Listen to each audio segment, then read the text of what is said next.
Una broke away from her dance partner and joined me. "Are you having fun?" I asked, handing her the red wine. "Not really. It's more for business than pleasure." "What, dancing with a group of handsome men? Nice job if you can get it. This older guy in the gray suit will soon want to feel your ass." I nodded at the man next to me. "He's been staring at you for 20 minutes. Come to this corner for a moment, sufferer. And for goodness sake, smile. You're embarrassing me." "Am I embarrassing you? Look who's talking." We stood at one end of the bar, where it was quiet. She smiled at me. People might have been watching, so I played along and smiled back. "Listen carefully, Peter. I work in sales. My base salary is good, but the commissions are even better. I'm good at what I do and have closed 3 of the company's 7 biggest deals this year. This party is dedicated to my latest success. At the end of this month, 50% of my commissions will be transferred to the bank. The rest will go towards my Christmas bonus." I know all this. And there's something else, you know. This bonus I receive will pay for your dream vacation next year. Pacific Coast Highway, Big Sur, Monterey. While watching, I even earned it enough to rent a Mustang convertible for 3 weeks. I know that too. This is my reward for dragging me to this boring party. For being forced to watch my girlfriend flirt with a group of guys while some old pervert undresses you with his eyes. It's annoying. Well, here's something else you obviously don't know. The managers who signed this week, 2, not a group. Each of them only had 2 dances with me. This is expected. They didn't grope me, touch me inappropriately, or even dance cheek to cheek. "Fine, sorry," I said. And the old guy watching me, the CEO of the company, insists on being called Gavin. Yes, of course he's watching me. He is committed to the moral standards of the company. A hand on my bottom for more than a second, and on Monday I will be taken to his office and shown a yellow card. Lord, he even checks our lunchtime. And we're never allowed to go to a hotel for a business lunch just in case we're tempted. So maybe it's easier? Fair enough, I will. But you understand that this will not stop him from being carried away by you. If I wanted to have the last word, I failed. Yes, it is. He is a gay. We rejoined the crowd. I'm not much of a party person, but I made up for it by dancing with Una and chatting with the managers and Gavin, and smiling a lot. Perhaps I also ate and drank too much, but she seemed pleased. The sex when we got home was great. I don't know if she was excited because she put me in my place or because of the big contract. That didn't bother me either. Our sex life is already quite turbulent. We've both been married before. My ex and I had 2 children, and then she talked me into getting a vasectomy. A year later, she asked for a no-fault divorce. Thank you. She immediately picked up an American and left with my sons for San Diego. There was nothing I could do about it, but at least I didn't have to pay child support. Chuck is rich. This probably influenced my interest in the West Coast of the U.S. I've only been able to see my boys once in the last 2 years. Una was previously married to a guy who was incredibly jealous and practically kept her under lock and key. Then, during a medical examination, she was diagnosed with an STD. This was reported to her husband, who admitted that he was having an affair. He in turn told the woman he was having an affair with, and her husband quickly beat Una's ex.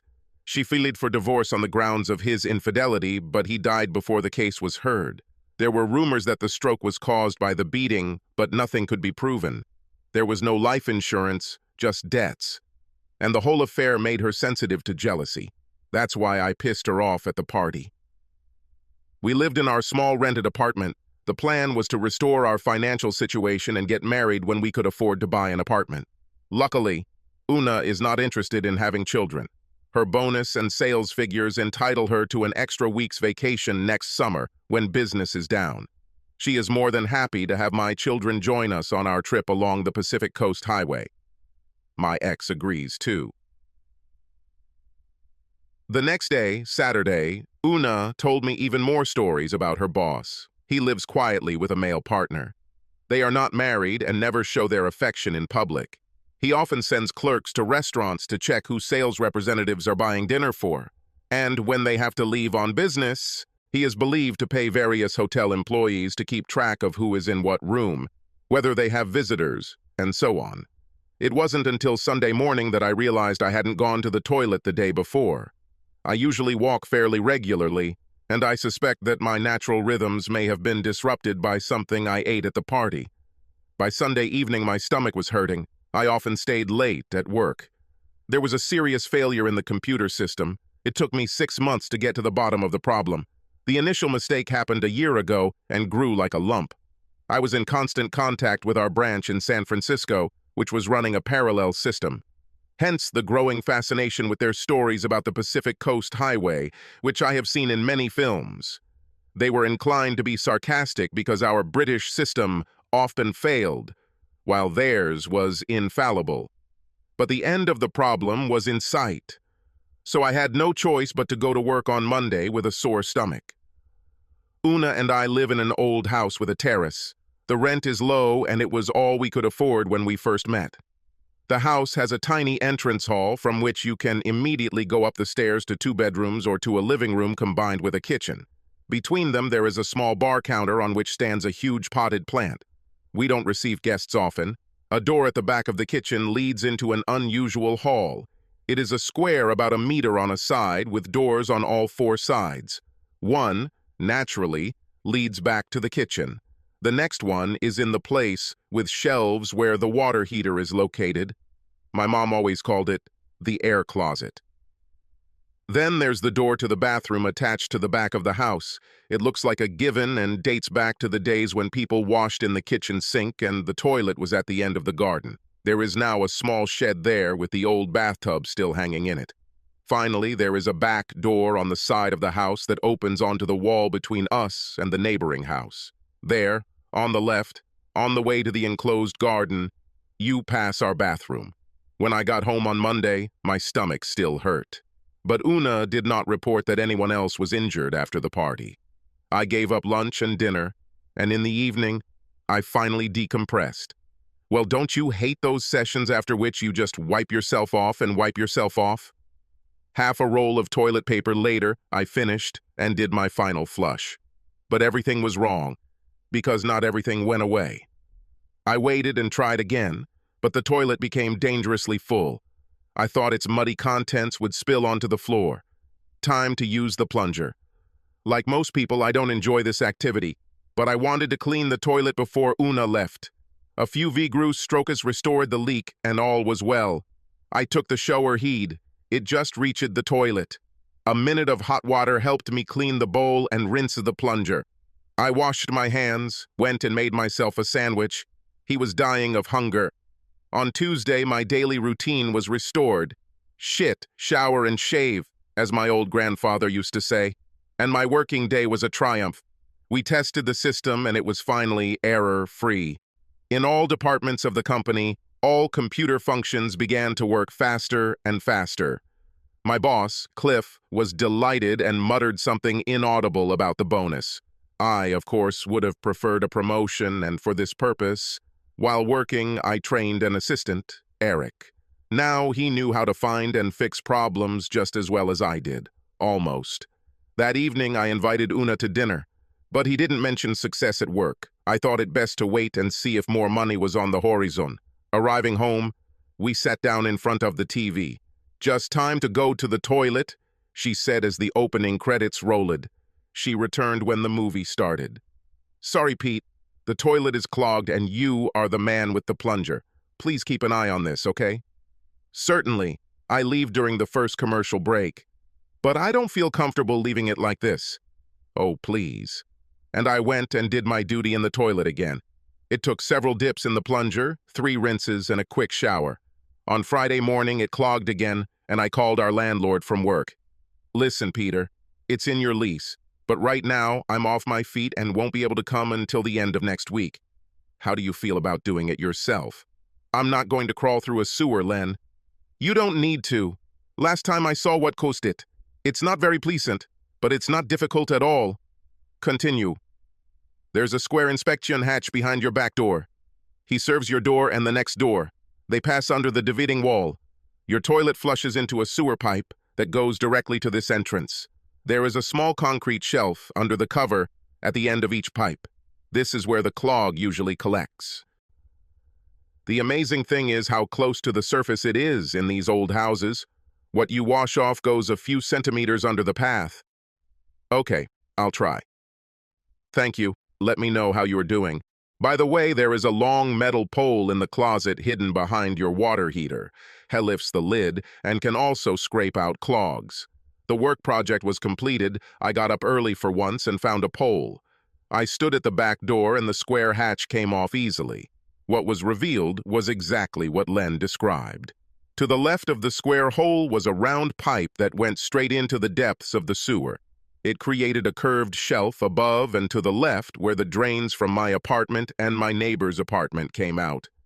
You always imagine that the drains and sewer pipes are much lower than here. The neighbor's side was clean, but mine was clogged. As disgusting as this sight was, I considered it my duty to go get my phone and take a couple of pictures for posterity. It only took a few scratches and the shit came out quickly. In the bathroom, I flushed the toilet and came back out to see it running free. Then I filled a bucket with hot water from the shower and added half a bottle of bleach. I washed the pole and wrapped the end in a plastic bag. He could stay outside overnight to dry out. I poured the rest of the bucket straight into the toilet, flushing away the last culprits. I felt like a hero and took a shower. That same Friday night, we were just finishing dinner when my cell phone rang. Cliff was still at work and panicking. I tucked the last piece of chicken between two slices of bread, thinking that was where the Earl of Sandwich began. Then he kissed Una and returned to the house. It was daylight in San Francisco, and their system crashed. Eric and a few other guys were talking on the phone with America. They walked them through the procedure, step by step. Cliff led me into his office. The problem is exactly the same as what we just solved here.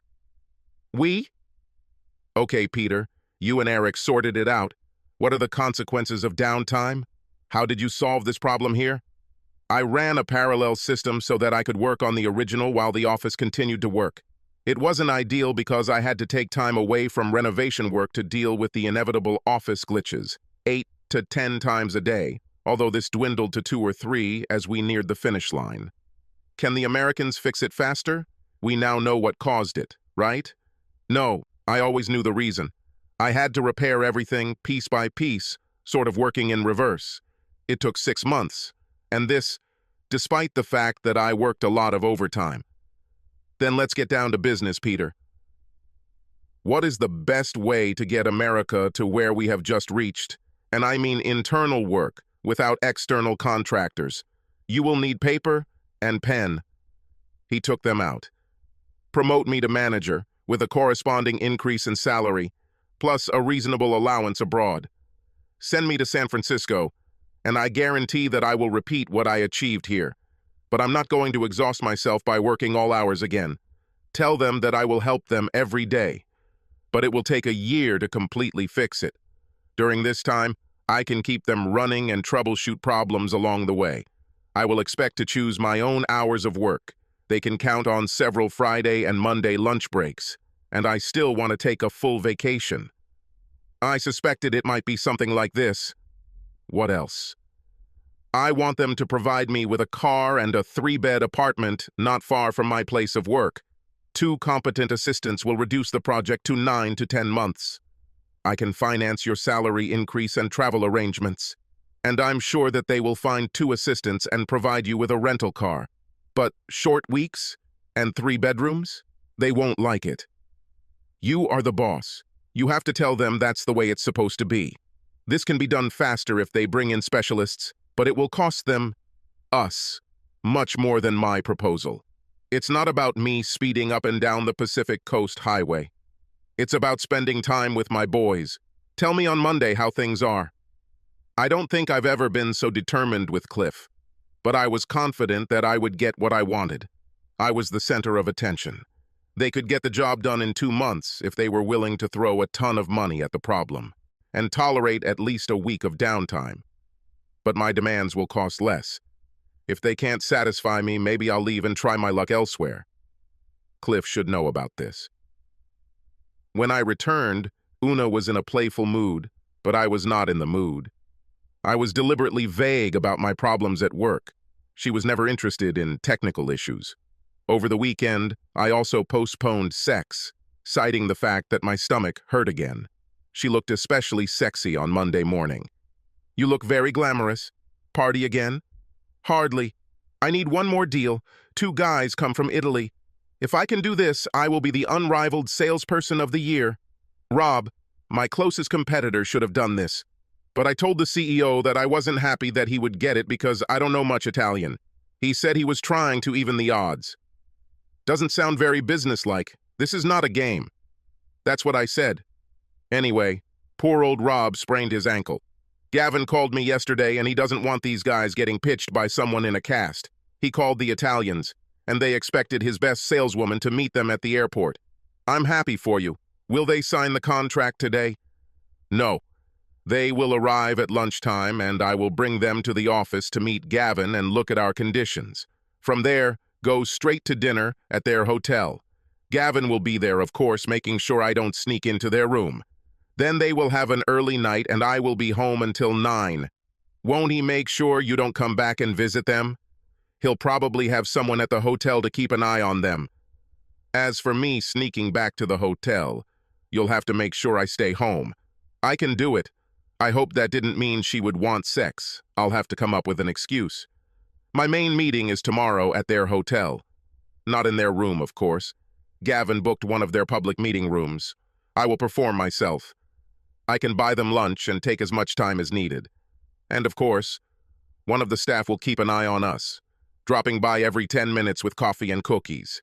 Tomorrow afternoon, I will probably return home early while the Italians discuss this. The next day, our American colleagues agreed to everything I wanted. An apartment and a car, although not a Mustang, were already arranged. Cliff booked me a plane ticket for Wednesday morning. He also agreed to pay to send a couple of boxes of my personal items there. The weather in California was virtually unchanged. I hoped that she would be like this. Take tomorrow off, Peter. Just call on Wednesday before you head to the airport to confirm everything is going according to plan. What will Una say about this? I made it clear that all her expenses will have to be paid by you. She will stay here, earns too much money to leave. Well, good luck to you." He stood up, and we shook hands. I wondered if I would ever see him again. I was to spend a year on the edge of Silicon Valley. My skills could be useful there. I had a feeling that Cliff suspected something like that. The rest of the day was spent clearing the table and saying goodbye. I returned home early, packed all my things, and sent them on the road. I won't need a checked bag on Wednesday. Carry-on luggage will be sufficient. I called Len, confirmed that I had just paid 3 months' rent, and told him that this was my notice to move out of the house. I wasn't going to miss it. He must contact Una directly to arrange a final check. Oh, and I solved the clog problem. Una and I have separate closets, so that evening she did not notice that I had packed all my personal belongings. I told her that I had been to the doctor that afternoon to get my stomach problems checked. He did some tests and decided I might have an ulcer. No sex today, baby. The medicine he gave me makes me sick. If it's an ulcer, it's because of all the overtime you do. You need to cut back on the work a bit. Don't worry. From now on, I will take everything much more simply. As our American cousins would say, have a blast. On Tuesday morning, Una was dressed up again and writhing with excitement. I hugged her tightly. Go and catch them, baby. Dazzle these Italian stallions with your charm. Thank you. Well, I need to leave early, so good luck. I'll be home around 6, and you can tell me how it went. I'll tell you. Be smart. I left, but not for work. I went to Vic's used car dealership. He only gave me $1,000 for the car. I was supposed to meet $1,200, but I couldn't. It would be better to exchange $1,000 for dollars. I knew that Una would be with the Italians at least until lunchtime, so I looked for a restaurant. There is no point in going to McDonald's or KFC. There are plenty of them in America. I stopped in for an early lunch at Maggie's all-day breakfast. Very English. I returned to the house around noon, stuffed the last of my things into a small backpack, and hid it in an empty closet. Our kitchen window looks out onto a short alley to our walled garden, and I ventured to open it slightly. We had a large potted plant on the bar that I moved to one end to block the view from the living room to the kitchen where I hoped to hide. I unlocked the back door and set my phone to record video. Then he returned to the front window to watch. Una arrived at 2:30. As she got out of the car, legs in black were briefly glimpsed. While she was unlocking the door, I managed to sneak out the back door. I stood on that important metal inspection hatch and looked out the kitchen window. I heard her cross the tiny hall a few centimeters away from me and enter the bathroom. The toilet was flushed, and I felt the lid vibrate slightly as water rushed out under my feet. She returned and stood at the window where I had just been. I guessed who she was waiting for. She was no longer wearing tights. The Italians arrived and she led them to the sofa. When she came into the kitchen, I pressed myself against the back door. Soon I heard the sound of a wine bottle opening. "Did you leave through the underground parking lot?" "Yes, it was simple. The elevator went straight down there and a taxi picked us up from there. Be sure to tell the taxi driver to drop you off there when you return." "Necessarily." She brought them 3 glasses of wine on a tray. The men stood up to toast a fruitful relationship and sat down again. Una stood in front of them, and they all lowered their glasses. "It will be easier if I help you take off your pants, gentlemen." They unbuckled their belts and began to tighten them. This was my moment. I didn't want to sneak in until I was sure they would start, when all 3 are engrossed in sex. They started, and I quietly opened the back door and crept up to the plant. I pointed my phone around the potty and started filming. I probably didn't need those early shots of clothes being shed, but I took them anyway. If I am discovered, I agree to anything that can be done to incriminate me. When they finished, the guys were still lying side by side on the couch, wearing only their t-shirts. Una was completely naked. They tried every position and every combination. I knew Una was good at it. I've just never watched it as a spectator before. They were already making noise, things were reaching a climax, and I moved to the other end of the bar counter and enlarged the image. It was very graphic, a threesome with all the ensuing consequences. When they finished, I slipped back into the garden, where I waited against the back wall, near the bathroom window. 5 minutes later, I heard her. As soon as I heard the toilet flush and the shower running, I returned through the back door. Ignoring Una's scattered laundry, I just managed to grab her phone. There in her contacts was the one I needed. He was listed under the name CEO, not Gavin. I called him from my phone and convinced his secretary that it was urgent. "Is it true that you monitor the morality of your employees?" "Who is this?" "Peter, partner of your best saleswoman, Una. More precisely, a former partner." "I remember you." "Yes, it's true." "Then get ready to receive some video clips that I just took." As soon as he received them, I briefly told him about the situation and asked him to listen to the details of the Italian's escape from the hotel. Then I briefly explained to him what my special photograph from earlier referred to. "Tell her not to come tomorrow," he said. "Sorry, buddy, it's your job. Tell her yourself." I would suggest face-to-face in front of her colleagues. I hung up and sent my first outdoor photo to Una's phone. When I came down with my backpack, she was walking into the living room, wrapped in a bath towel. Her jaw dropped. "What are you doing at home? And where are you going?" "Shut your mouth, Una. You look like a goldfish. To answer your questions, I came home to get my backpack, since I won't be here today.